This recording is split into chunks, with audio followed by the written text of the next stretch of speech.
Jésus en choisit 12, auxquels il donna le nom d'apôtres. Commentaire de l'évangile de Jésus-Christ selon saint Luc, chapitre 6, versets 12 à 19. Frères et sœurs, chaque fois que Jésus entre dans un tournant décisif de sa vie, il prend le temps de prier. Il est écrit dans cet évangile qu'il passe une longue nuit de prière dans la montagne. Dans la Bible, la montagne est le lieu où depuis Moïse et Élie, le prophète s'adresse à Dieu et reçoit ses instructions. Et tel père, tel fils, dit-on. Aux disciples, il suffit d'être comme le maître, dira Jésus. En effet, ceux-ci, les disciples, se comporteront de la même manière que leur maître lorsqu'ils auront à choisir des collaborateurs ou poser un acte essentiel en vue de la maturation du règne de Dieu. Ainsi Jésus, après la communion intense avec son Père, choisit le jour venu 12 collaborateurs rapprochés, c'est-à-dire 12 délégués ou 12 chargés de mission, celle de répercuter sa parole.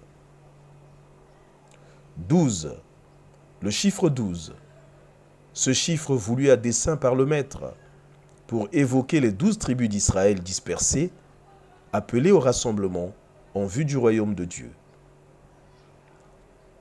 La suite de l'évangile révèle qu'une grande foule vint à lui, vint à Jésus pour entendre sa parole et se faire guérir, confirmant ainsi que la présence de Jésus est indissociable de la libération, de la délivrance, du salut.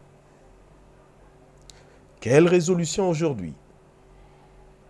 Ne jamais prendre une grande décision sans avoir au préalable prié et même longuement prié.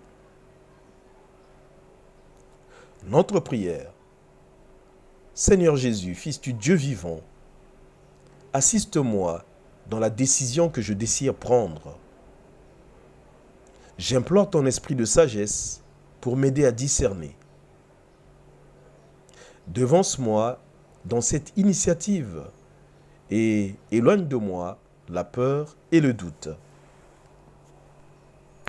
Quelles conséquences?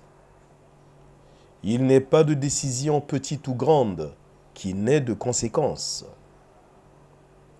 La prière est comme une boussole qui oriente, mais aussi une énergie qui rend capable d'assumer les conséquences d'une décision. Pluie de bénédictions, tout pour la gloire de Dieu.